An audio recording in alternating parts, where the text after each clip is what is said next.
And joining us once again are Gideon Rose, Managing Editor of Foreign Affairs magazine, and Carol Giacomo, a member of the editorial board of the New York Times. Welcome to both of you. Good to see you both again. Nice to see you. Carol, let me start with you. What is your assessment of the talks on Iran? Do they appear to be moving away from shipping out most of their enriched uranium overseas? I think it's predictable.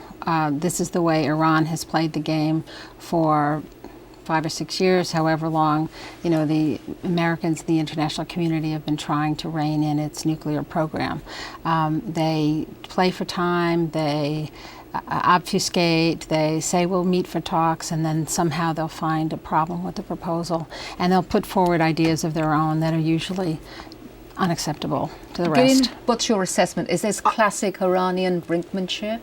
Everything Carol just said is true, but I'm slightly more optimistic because it's possible that the Iranians realize that the cost of that continued policy is going to be that they have a real risk of further ostracism and possibly even military attack. And so if you get the United States and Russia and France together, and they're actually making legitimate proposals that don't demand too much of Iran, but just ask them for something.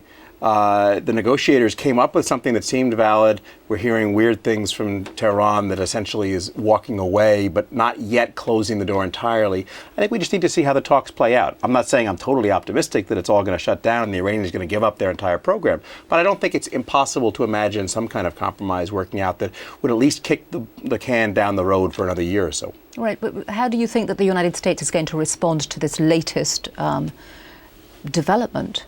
Well, I think they've got some time, and they will try to massage it in some way. They'll try to see if there is something that they can work with the Iranians, so they can do, like Gideon said, get to a point where they can perhaps put the nuclear issue aside for temporarily and go on to broader talks that may have more possibility of actual progress. But President Obama has said that by the end of the year he's going to assess the program and see whether or not he wants to make a push for new sanctions.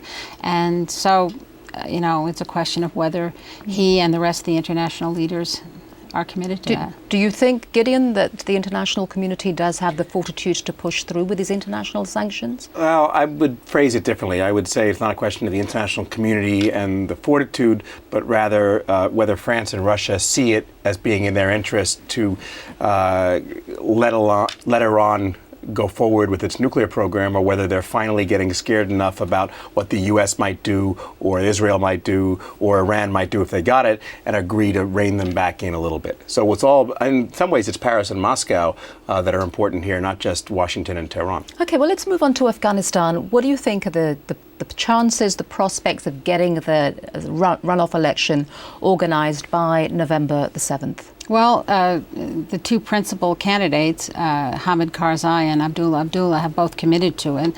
The UN is working towards that end.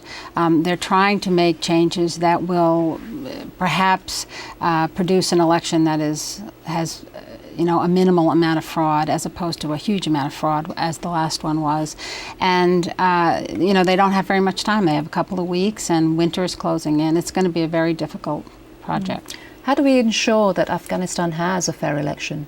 Basically, you want to give this enough of a procedural fairness that the outcome is reasonable, and hope for a reasonably decisive outcome that gives the government, probably Karzai, that results some kind of legitimacy, which they can then take into the real questions and the more difficult questions, frankly, of how you actually achieve strong central power, effective governance, and a real state-building effort inside Afghanistan. So this is only the start. Even if it goes well, it's only the start of the real problems. Right. And how does this affect Obama's Afghanistan strategy? Well, it plays into it. Yeah, hugely. I would say, though, that I don't think we ought to be looking for a strong central government. I think that's a mistake that the Bush administration made. I think you have to look for a competent central government that attacks corruption, that tries to deliver the services it can to the people, but you've also got to build at the provincial level as well, because that's sort of the nature of Afghan politics, and we've dismiss that. Mm-hmm. Yeah, I would agree with what Carol said, and I would say that somehow finding a way for the central government to co-opt key warlords and power players locally, so that you have not just a sort of center versus periphery, but somehow you've managed to bring the periphery and the local areas into line with what the central government wants done is the key. And then this plays into U.S. strategy because they are their local partners in the war, that you have a negative fight against the Taliban, but you have to build something that other people want to follow as well, because otherwise the Taliban will be the alternative that local people turn to for effective governance.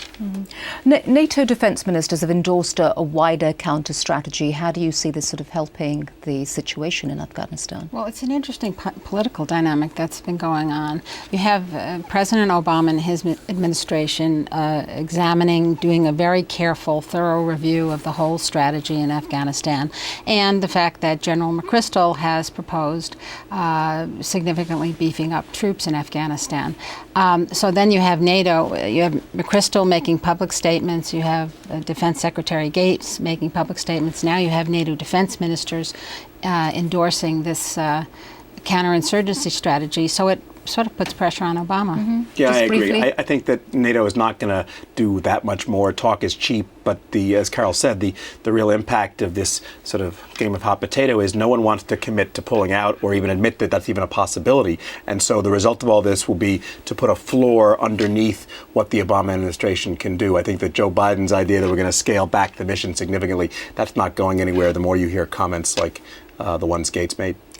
All right, Gideon Rose, Carol Giacomo, good to see both of you. Thank you very much for joining us. Thanks for having us. Thanks for having us.